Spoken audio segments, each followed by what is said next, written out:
The expression went viral in the 1960s, generation gap. Those in power at the time had fought in World War II. They were shocked to see college students in the U.S. rebel against the call to serve their country and go to war. How much has the current movement on college campuses exposed a new generation gap? Will the consequences be as long-reaching? For the first time since the Vietnam War, Colombia University invited police onto the New York City campus, this time to break up a pro-Palestinian encampment. That has since sparked sit-ins across the United States. We'll ask about, at minimum, a call for a ceasefire, for some, a boycott of Israel, like the 1980s movement to divest from apartheid-era South Africa. Will a seemingly endless war in Gaza wind up tearing apart the American left the way the Vietnam War did? And what about this side of the Atlantic? Students here, too, are divided. Many here also perceive Israel not as David, but as Goliath. How to address the legitimate fears felt by both Jews and Muslims that the eruption in the Middle East will only lead to a blurring of lines and unbridled intolerance that goes mainstream. Today in the France 24 debate, we're looking at the pro-Palestinian movement on campuses with the sociologist Gregory Smith-Simon, professor at Brooklyn College. Your latest book, Liberty Road, Black Middle-Class Suburbs and the Battle Between Civil Rights and Neoliberalism. Thanks for joining us. Good evening, Francois. Also with us, journalist Annette Lévy-Villard, former U.S. correspondent for the French daily newspaper Libération. You chronicled the 2006 Israel war with Lebanon in this book, Summer Rain. Thanks for joining us. 33 days in summertime. That was the French title. That was the. It lasted only 33 days compared to what goes on today, which is more almost than 7 6 months. Yeah. From New York City, political scientist Yascha Mounk, author of The Identity Trap, a story of ideas and power in our time. Thank you so much for being with us, Yascha. It's my pleasure. And from Atlanta, Georgia, Noel McCaffey, chair of the philosophy department at Emory University. Welcome to the show. Pleasure, thank you. Let's begin with your story. Last Thursday in Atlanta, on the campus of your university, several dozen students arrested after protesters began erecting a tent encampment. Activists accused police of unnecessarily using tear gas and tasers. And among those arrested, well, we can show the images now. There was you. There you are. Let's take a listen. I'm so sorry. I'm so sorry. Is there anything I can do for you right now? Yes, can you call the philosophy department office and tell them I've been arrested? Philosophy department? Yes, call the philosophy department office. I will. What's your... Noel Maguire, I'm chair of the philosophy department. I got you. President-elect. I got you.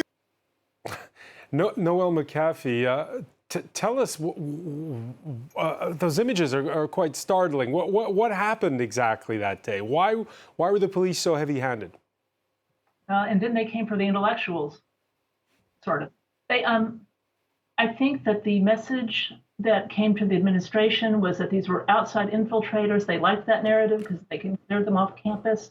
In addition to the Emory police, which just do their normal thing, the Atlanta police was there. I came down just to check to see that they weren't calling in the police again. And as I stood there, the very heavy-handed Georgia state police marched in. In the moment they lined up, they just went in and started attacking the students and the demonstrators. There weren't that many of them, about 30 people.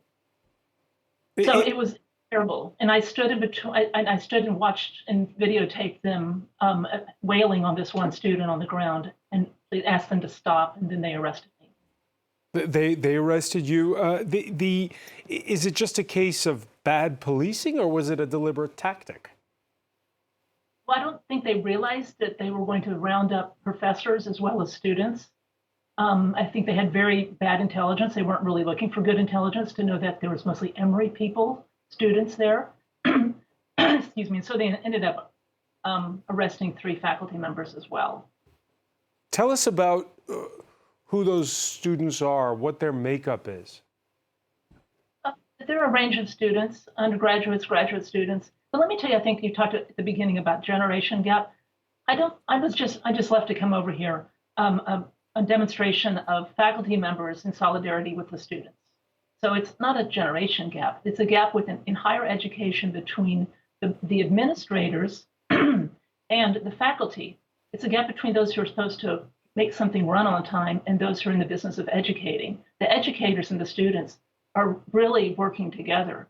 If we had more space for thinking and deliberation, we'd have a better politics. Right now we have a politics that doesn't really allow for much space for that. Those students, one of their big demands is divestment from companies that do business with Israel and its defense forces after 6 months of war in Gaza. Is that spooking an administration whose job is to raise money for your university? Well, not this. When I was in college, we did the exact same thing to get our universities to divest from the apartheid regime in South Africa. We were considered radicals, people were arrested. This is the same thing. And now people are so happy that we divested from South Africa, the regime that was there at that time.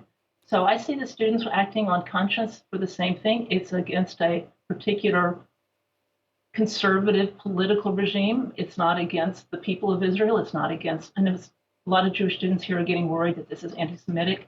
It's a very clear distinction between a particular kind of government and any particular faith or religion. Yasha Monk, you're in New York City ahead of a fresh ultimatum there by the administration at Columbia University for the encampment to be cleared at 2 p.m. Local time. Do you agree with what you heard there from Noel McCaffey?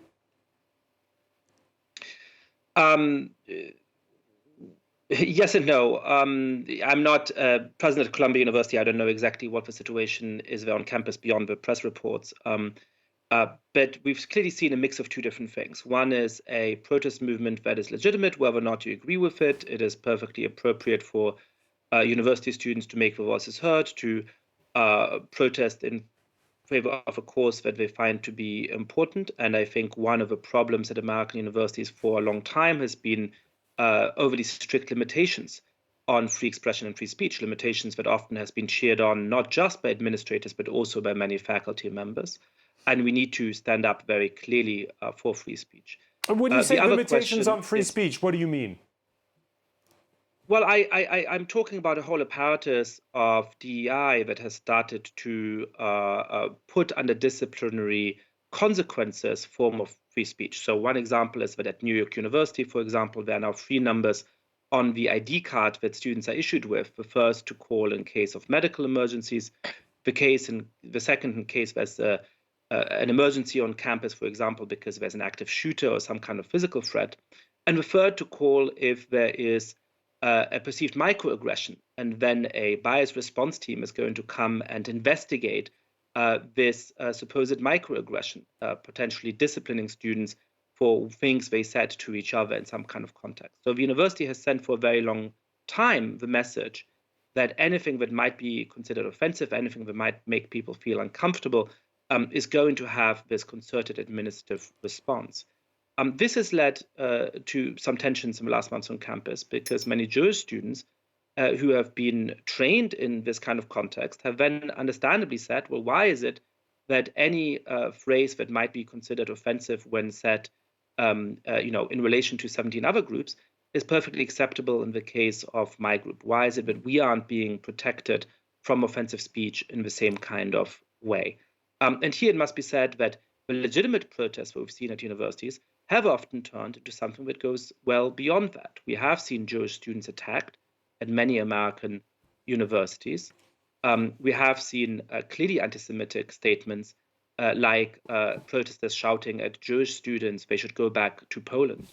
And that is a very clear element of these protests as well. Now, I personally think that we need to put up with a very far-reaching conception of freedom of speech.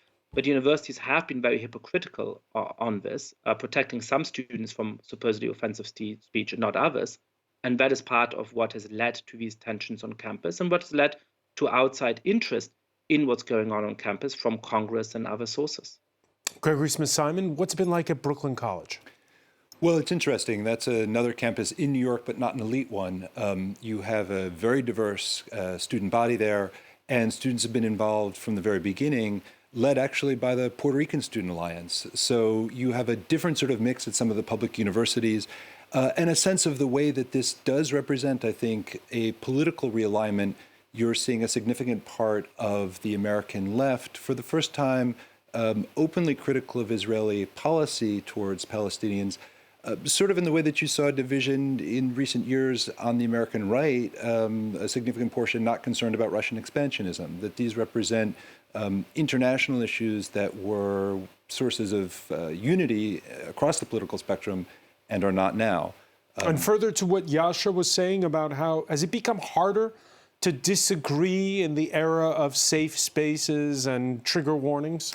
You know, it's funny, at a place like Brooklyn, you have to take a subway for about 2 hours through New York City to get to campus. If you can make it through that, you'll make it through anything. So I don't find that my students are unduly sensitive. They want to be respected. I've seen less of a connection to the sort of woke movement on campus, and with these protests, more of a lineage towards Black Lives Matter. Students during those protests in 2020 were making some explicit connections between the U.S. civil rights movement and the concerns of African Americans and the demands of Palestinians. You also saw students talking about defunding the police, and I think in some ways that's led them to think about U.S. funding for international operations in a way that perhaps they might not have before. Annette Lévy-Villard, what's going on the U.S. campuses? You heard the comparison earlier from With Noel South McCaffrey Africa. with the call to divest from South Africa this in the is very strange 1980s. because, Is it like that? Is it like what happened in the 1960s? No, I mean, I have the feeling that people, I was in America in the 70s too, when there were still, big demonstrations and very much political mobilization.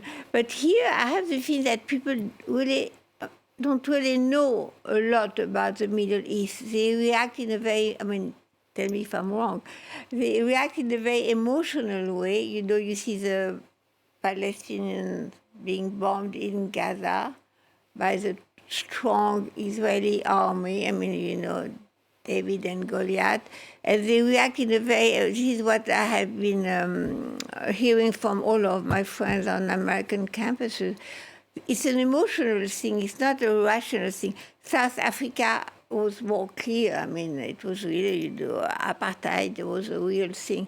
Here it's much more complicated, as you know. Gaza is a very complex thing. Is it complicated because you're from an older generation? Is it less complicated if you're from a younger generation? I ask the question because when you're from a younger generation, you're judging on the images, the facts that you see, whereas the older generation knows about the baggage of how the State of Israel was created, of what preceded it with the... I'm not sure, because, if you go back to May 68, I was in Nanterre, where it all started, we were fighting against the French society. It was kind of clear, the old conservative France under General de Gaulle. It's kind of rather clear. There was a real generation gap then. Yes, and here I think that just supporting Palestine is, to me, is not that easy because the situation is much more complicated.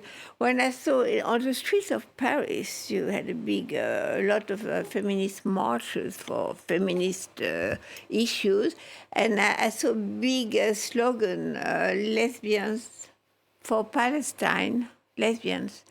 And I could connect, maybe I'm the old generation, and we started the women's movement in France. I couldn't connect the lesbian cause to the Palestinian cause.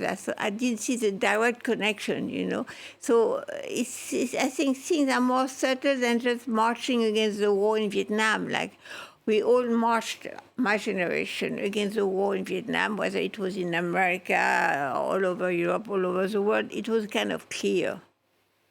And that's not that easy, I think. Noel McCaffrey, do you take that point that this is less clear-cut than it was with whether or not the U.S. should be in Vietnam and whether or not you were supporting the apartheid regime in South Africa? I think this is more like the South Africa. There was a different kind of revolution against cultural norms and all of it. The student movement against apartheid was very clear. It was well organized. It had a clear a solution, which was to divest. So this, again, I would just reject the whole generational divide thing because out there. The demonstration was faculty members like me calling for supporting the students' demonstrations. And it's not so much around a particular issue. It's also about academic freedom, social justice more broadly. I think these students are very clear-eyed and rational and passionate. I don't think there's a passion versus reason dichotomy that makes any sense. All right. The call that what has inflamed, you could say, America has been the fact that the police went onto the campus of Columbia University for the first time since the Vietnam War. It came at the request of the president of the university. This is on the evening of April the 18th. They made more than 100 arrests, dismantling the encampment on campus, which was then re-erected. The movement snowballing. Last week, France 24 correspondent Jessica Le Mesurier went to Columbia, spoke with a 26-year-old master's degree student. I think our positionality here as students in the United States, where the United States is one of the largest funders of Israel, one of the largest funders of the genocide happening in Palestine, we sit in the country that not only funds but also manufactures and creates a lot of the bombs dropping on Gaza. Every piece of the weaponry that allows this genocide to continue is being funded actively by universities like Columbia through their endowments. So the student movement today is actually building off of the student movement from the 1960s here in the US and globally, the 1980s against apartheid South Africa, and today we're seeing another spark in the student movement. Yasha Monk, your thoughts on what is a straightforward case there made? Well, I'm really not here to debate the broader issue. I think the interesting question about universities is how to live up to their substantive principles. And I think they need to combine two different imperatives there. The first is to actually stand up for free speech. And as I was saying, universities have failed at that in a much broader way over the last 10 and 20 years. And they need to recommit themselves to ensuring that students, faculty members, protesters can express themselves in ways that might make other students uncomfortable. That is part of what academic freedom must mean. The second part, of course, is that one element of the enforcement of free speech norms has always been that you cannot allow the heckler's veto, that you cannot allow physical disruption of the speech of others and of a core functioning of the university. So it is one thing for me, for example, to protest a visiting speaker very robustly in front of an event space. It is another to stop attendees from gaining access to that event space. It is another thing to stand up in the middle of the event and shout down the speaker in such a way that the event can't go forward. That is not an exercise of free speech. That is an exercise of a heckler's veto that makes free speech impossible for other members of the community. So the very hard choice that university leaders have to make at the moment is how to stand up for free speech, which necessitates enforcing some of those rules. And it is clear that protesters have been breaking those rules, but in a way that is proportionate, in a way that doesn't unduly punish students who perhaps are breaking the rules of the university, but in the pursuit of their political causes. And that is a very hard balance to strike. I think that university presidents haven't done very well at doing that, but that is partially because we've allowed the broader culture of what free speech and academic freedom must mean to wither on the vine for a long time. Now, I think the question that all sensible faculty members and philosophers and theorists like myself should ask ourselves is, well, under what circumstances is it legitimate for university leaders to break up protests that clearly break current rules? And under what circumstances might it even be permissible to call in the police? The answer is clearly not going to be never. The answer may very well be that the circumstances we saw at Columbia University and other places did not yet justify that kind of intervention. But unless we're able to articulate a principled answer to that question, we're not actually thinking through the case. We're simply engaged in special pleading, depending on which political causes we like or which political causes we dislike. So cynics would argue, Gregory Smith-Simon, that graduation day at Columbia University is May 15th. And if graduation in America is a big thing, right? You have the big donors who come back to campus, if they're alumni and stuff, and that you don't want to have an encampment on graduation day. Is that what this is all about? That's very much on the administration's minds. I'm surprised that the University of Southern California has already canceled their graduation, but the letter that Columbia distributed to protesting and occupying students today made explicit reference to graduation and even pointed out that a lot of the students graduating today didn't get an American-style high school graduation because of COVID and encouraged the students to disperse. All the more surprising that USC has done that, as you said. It's not, UCLA, I thought. It's not just, and it's not just a moment for students, but as you said, for alumni to come and make donations. I think one of the things that's very peculiar is the inconsistency, as the other guest was saying, about how the administrations have dealt with it. If you look back, not even as far as apartheid or 1968, but to protests in the 2000s, during the Afghan war, students sat in for several days on campuses without arrest. The University of Pennsylvania, students were there for 2 weeks on a labor issue occupying the president's office, and there are no arrests. Harvard students were sitting in the early 2000s about the pay of janitors and other workers on staff. So there's something different about the administration's response this time that's not consistent. Annette Lévy-Villard, you're a former Israel correspondent. Yes. What is it about the Middle East? It's the political third rail, isn't it? That's what the answer to Gregory Smith's and I was question. thinking, you know, when I was protest about Afghanistan I was listening to this reference to South Africa, apartheid, everything. Mandela. But the Hamas is not Mandela. Let's see. I mean, it cannot be compared to what we fought for. But it's always fraught, is my question. It's always, whenever we talk about the Middle East, they have to always tread very, very carefully. Because it's a complex situation, the Middle East. I mean, it cannot be, South Africa was so clear. I mean, you remember, and even Afghanistan, it was clear that the American soldiers didn't have to be in Afghanistan, didn't make any sense.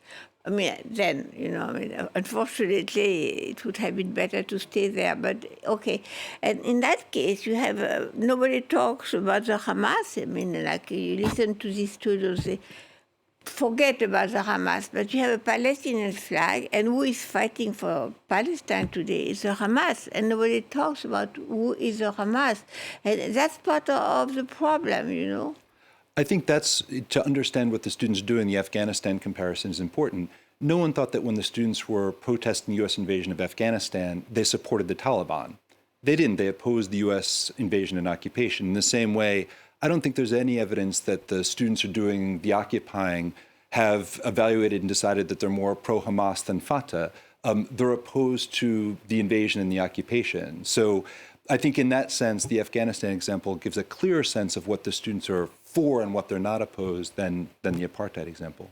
Right, so unfortunately, that is simply too simple when you look at the details of these protests. It's very clear, for example, that Students for Justice in Palestine have celebrated the October 7th attack in many of their chapters, and they are in fact leading the protests at Columbia University and other places. So while it's certainly true that many of the students who are protesting oppose the Israeli military action in Gaza while recognizing Israel's state right to exist and while condemning the terrible atrocities committed by Hamas, it is quite clearly untrue of significant portions of that protest movement, including their leaders. And I don't think we're doing anybody a service if we pretend that those elements aren't part of this protest movement for political convenience. How do you measure this, Yasha? How do you do it so that you're not tarring everyone with the same brushstroke? Well, again, if formally some of the organizations that are actually leading these protest movements issued statements on October 8th and October 9th celebrating the Hamas terror attack on civilians in the south of Israel as a glorious form of resistance and a form of intifada that should be celebrated, I think that's pretty clear. Again, I'm not saying that that is all students who are participating in those protests, perhaps it's not most students who are participating in those protests, but to say that all protesters, as the previous speaker did, are clearly distinguishing between the opposition to Israeli military action in Gaza, but I also view critically, and much more extreme positions up to and including explicit support for Hamas. I simply think that there's very clear evidence contradicting it. I think we need a political culture so that we don't have this polarization and this kind of paranoid politics. I think most people are reasonable and are not making the equations that the speaker just said. It's just not happening here. I don't see it at all. But we had, for instance, all right, let me put this to you then, Noel McAfee. At Emory University, the day that last Thursday when there were those arrests, including you, there was one chant which was KKK, IDF, you're all the same. Likening the Israeli Defense Forces, which are the army that protects a country, to the Ku Klux Klan, a white nationalist paramilitary organization, if you will, or you can understand how that shocks a lot of people. They took some poetic license, but I don't completely disagree with it. Annette Lévy-Villard? Okay, well, this is not really, from a philosophical point, it does not make sense. You cannot compare two things which cannot be compared. The extreme right KKK with the history of the South and a war which has been going on since 1948 between Israel and its neighbors, war with between Israel and Lebanon, between Israel and Egypt. I mean, it has no connection, so you cannot compare things which are not the same. It does not. I mean, from a historical point, it has no connection. I will defer to your expertise, but there have been different political regimes in Israel, and the current one is very far right. I think one of the interesting things in terms of the student protest, as you and your listeners probably know, is that while France has rules that can penalize groups for, say, making apologies for terrorism, the U.S. right to free speech is very extensive. So the discussion we're having now, comparing the IDF to the KKK or expressing support for Hamas actually should not have any effect on the protesters' right to assemble. In the U.S., you do have a right to do that. So even outside the debate of whether these comparisons are apt or not, the university's response being different isn't justified by that. All right, but I want to get to how these are viewed on this side of the Atlantic. But first, just the politics of it all, the domestic U.S. politics of it all. The closer to graduation, the bigger the headache for the university. The closer to election day, the bigger the headache for the Democrats and the incumbent president. Protesters Saturday heckling participants in the White House Correspondents' Dinner. For the Republicans, well, there are no such divisions, it seems. Last Wednesday, the Speaker of the House of Representatives went to the campus of Columbia University. Today, Hamas issued an endorsement statement of the protesters on this campus. They called them the future leaders of America. It's detestable. All of this has to be said because the cherished traditions of this university are being overtaken right now by radical, extreme ideology. They place a target on the backs of Jewish students. So, Noel McAfee, you're saying it's not so much what the current movement like the Vietnam War, but is it like it in the sense that this is going to divide the left in the U.S. for a long time? My other work is as a political philosopher, and I strongly believe we need to find spaces to talk across, to find. But what happened on Thursday was that the administration, I now know, had thought that this was outside agitators, and they didn't talk to any of the people who were on the quad. They didn't go over and talk to them and say, who are you? Oh, you're a student here. They didn't find out that these were students who had concerns, and they weren't ideologues. There were people milling around. It was a kind of a party atmosphere. It was pleasant, and they didn't talk to people. That's why the police, the administration didn't talk to people. They didn't say, oh, in a week there's a commencement. Can you maybe go somewhere else? We'll find a nice, comfortable place. There was no conversation at all. Jumping into most extreme reaction. Gregory Smith-Simon, are there going to be consequences on the U.S. elections? I think there could be. Obviously, the election is in November, quite a ways off from now, and it's hard to imagine that the crisis in Gaza will continue in the same way until then. However, college students typically make up a really important part of a presidential campaign. They're sort of the foot soldiers who are going out getting voters to get to the polls in the swing states. So that's going to cause a problem if these students don't get involved in the Democratic Party. And Johnson, in a lot of ways, is right. Columbia's had presidents affiliated from Eisenhower to Obama. when you see these kinds of shifts on college campuses, you can expect that they're going to have repercussions in the larger public political debate for years to come. Now, the protests in the U.S. have inspired protests here. Police this Monday going into the main courtyard of Paris's Sorbonne University to break up a burgeoning encampment. Those are cobblestones, yes. This after last Friday, when students at the elite political science institute Sciences Po lifted their blockade on the heels of negotiations with the administration. Sciences Po, whose alums include President Macron and his Prime Minister, Gabriel Attal.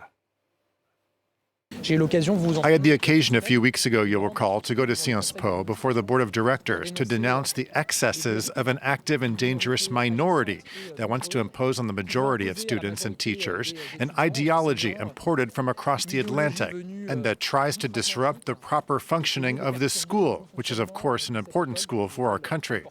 And I repeat it here. We never waver on the respect of the law and the respect of the values of the Republic. Is it an ideology imported from across the Atlantic, Annette Lévy-Villard? Well, you know that Sciences Po has a lot of relationship, of connections with Colombia University. I mean, they have exchanged programs and But it sounds a bit like outside infiltrators coming in. No, but I mean, they are definitely under the influence of what's happening in Colombia. I mean, they are very close to Colombia University. But I mean, Sciences Po has been... And when he says this is a very important school for our country? Sciences Po, Colombia. Yes. No, Sciences Po. He's talking about Sciences Po, the Prime Minister. I mean, all the government, all the political staff in this country, in France, has been studying at Sciences Po at one point. I mean, it is the elite of the elite school. But Sciences Po has always been very sensitive to the woke ideas. You know, there had been a lot of intellectual debates imported from America, the wokeism, you know, on gender, anti-colonialism. And so Sciences Po had been very open to this kind of debate. I'm not surprised. You were talking about Black Lives Matter earlier in the conversation, Gregory Smith-Simon. The same conversations are now happening all over the world? They are in different ways. There's an anti-police violence movement in France, but it is framed differently than Black Lives Matter is. I think in the same way, it's been interesting to see the broad attack against something imagined as wokeism in France, which is in some ways a cost-free opportunity for politicians to denounce something as foreign and American rather than talking about what's going on in the U.S. I think you know, the presence, for instance, of feminists at some of the anti-racist and anti-Islamophobic marches ties to the idea that a lot of times the argument against some of these organizations, some of the pro-Palestinian movements, is that the Arab world is somehow more patriarchal and not feminist, and that feminists should stay away. The marches that I observed while we were here worked with feminist groups so that they could explicitly say that there are feminists who are supporting this. So that is to say that you have the same mix of issues in the US and France, but that they come out quite differently. You've got different histories here and different sorts of battles. Yasha Monk, what about in your native Germany? How's it going with young people as far as the last 6 months have gone and what's been unfolding since April 18th? Well, I think one of the things that's important in the American context, in the French context, and in the German context is to distinguish between the causes that lead to strong political engagement among activist young people and the opinions of the majority of people in that age group. When you look at French polls, for example, young people are more, not less likely than middle-aged people to vote for Marine Le Pen. When you look at the last elections in Germany, young people were actually roughly politically balanced with other age groups and perhaps a smidgen to the right of older age groups. And in the United States, young people are more to the left than older people for a variety of reasons.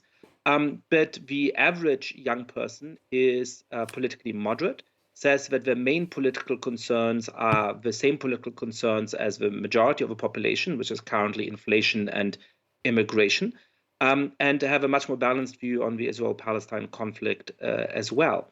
In fact, when you're trying to think through what's going to happen come November and the American presidential elections, the biggest challenge for Democrats at the moment is that the demographic groups of which they assumed that they would be able to profit on them to drive home a victory, which is young people, but also non-white voters, Latino voters, for example, are voting for Republicans in much greater numbers than there were 4 or 8 years ago. So I think it's important to be subtle here in our distinction between what are the political causes that are driving activist young people at elite institutions like Columbia University or some of those French institutions you mentioned.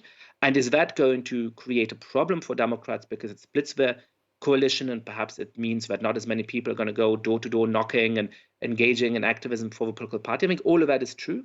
And what, more broadly speaking, is the opinion of young people, is the opinion of those rising demographic groups in the electorate? And that question is much more complicated, much more subtle. Those groups are much less progressive on this issue, but also on other issues than the media that tends to focus on those elite institutions tends to assume. And why is that? Well, that has different kinds of causes. I think in the case of the United States, the assumption has been in particular that non-white voter groups are well represented by the spokespeople for them in the media and the spokespeople for them on elite college campuses. But actually, the values are rather different. They care most, like most voters, about the state of the economy and about making sure that they have concrete economic opportunities for their own families. But they also often come from much more socially conservative backgrounds than the elite culture that has taken over at the big universities and that is represented in the mainstream media. And so they feel that Democrats are engaged in a form of what Bill Clinton's campaign advisor has called faculty lounge politics, in which they speak the language that all of us on this panel are comfortable with, the language of the university, the language of graduate school, in which they condemn ordinary voters when they use the wrong term, when they express themselves in some way inartfully, that they have turned against basic quote-unquote bourgeois values that are actually very common among non-white voter groups, like caring a lot about the nuclear family, about those kinds of concerns. And so they increasingly feel that those parts of the political spectrum don't really speak for them. Another way of putting this is what the French economist Thomas Piketty has noted about the fact that much of the left has turned into a Brahmin left, one that is actually much more popular, has much more support among the affluent and highly educated, rather than the segments of the population that the left has traditionally represented, namely those who are less affluent and perhaps also, on average, less educated. And we're seeing the live images there, aerial shots of Columbia University ahead of that latest ultimatum to leave to break up their encampment for some 10 minutes time from now. Annette Lévy-Villard. Yeah, I wanted just to add something about elections. I covered most of the presidential elections in America, and it's clear that the elections are never based on international issues. It's always on home issues, So even if Palestine seems to be a big issue today, in November, people won't vote on an issue like Palestine. The same with European elections coming for us in June, soon.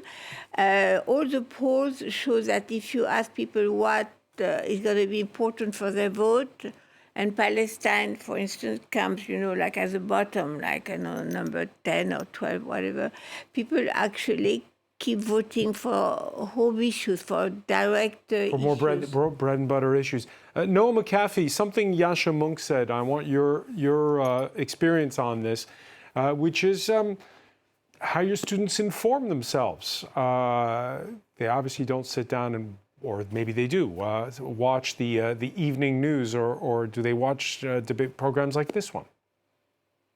My students we have very good admissions and financial aid. So we have a lot of first generation students and support for them. We have a very diverse campus. So you see an array of students, not just the elite ones at all.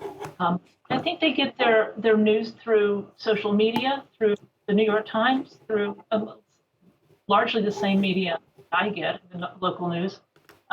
So they're very well educated. They're very savvy, and I don't see them falling into kind of identity politics. This generation seems to be truly more publicly engaged, and I find that. I wish we had. I know I won't keep this, but I wish we had more spaces where we could talk through things and become more nuanced and deal with shades of gray. Because when there's no time, the police are coming to drag you away. It's just about that middle moment, the little sound bites, which is not conducive to a healthy politics. So we need more of what Yascha Mounk was arguing for at the beginning of the show, the possibility to confront ideas that it's less common than before. You agree with him on that point? I'm not sure if it's ever been very common, but I think students now are really hungry for something like that, and there's very little space to do something beyond chant. That's why I wasn't participating in the protest. I just came and then I tried to protect a protester from being pummeled to death. Gregory Smith-Simon? I think the point is well made that these large student protests don't translate into electoral changes. 1968 was a big protest year in the U.S., and Republican Richard Nixon was the winner of the election that year. I think that what you do see is a realignment politically, and you're seeing that happening in real time on the left. One of the things that's different about these protests in terms of media is students' use of social media. For a long time, it was striking how isolated different campuses were. Even when there were protests on the same issue in different places, there's very little real-time communication among protesters at one campus and another. Now, in particular with Instagram and other sorts of social media, they're seeing updates in real time, both about student strategies and the university's responses. That's created a sort of networked response and a rapidity that we haven't seen in other protests. And so this realignment, I think, is spreading more quickly than perhaps it did in other eras when it was limited to a smaller number of campuses. Annette Lévy-Villard, a final word on this, and the fact that you have the head of the LFI parliamentary group, yes, which on Tuesday is being hauled in before investigating magistrates for an apology of terrorism probe. They had put out a statement on October 7th that sparked controversy, describing Hamas attack as an armed offensive by Palestinian forces. Right. And there are people who disagree with that statement, but who say you shouldn't be hauling in. Well, there are laws, so people can sue politicians for, apology of terrorism or denial of the Holocaust, or talking about genocide. I mean, these are French laws. I mean, you can sue people for that. But if you ask me what I think of it, I think I'm for free speech, as long as you don't have a hate speech, as long as you don't call for violence, And so Mathilde Panot, which is the head of La France Insoumise, which is the extreme left, has been talking about genocide, like Jean-Luc Mélenchon. They have not called, more or less, the Hamas a terrorist organization, which it is. But in my opinion, and I'm going to follow what I just heard, we need debates, and I think it's very much true for the American students rebelling today. They would need debates and talking about exactly what it's all about. And it's transport, there's going to be a huge debate next week too, that part of the negotiation between the administration and the students. And that's good. I think people should talk and learn. And I don't believe that the information, especially in America, because I know the American students, they don't know enough about international issues. We're all for debates here at France 24. Annette Lévy-Villard, I want to thank you so much. I want to thank Gregory Smith-Simon, Yascha Mounk for being with us from New York City, Noel McAfee from Atlanta. Thank you for being with us here in the France 24 debate.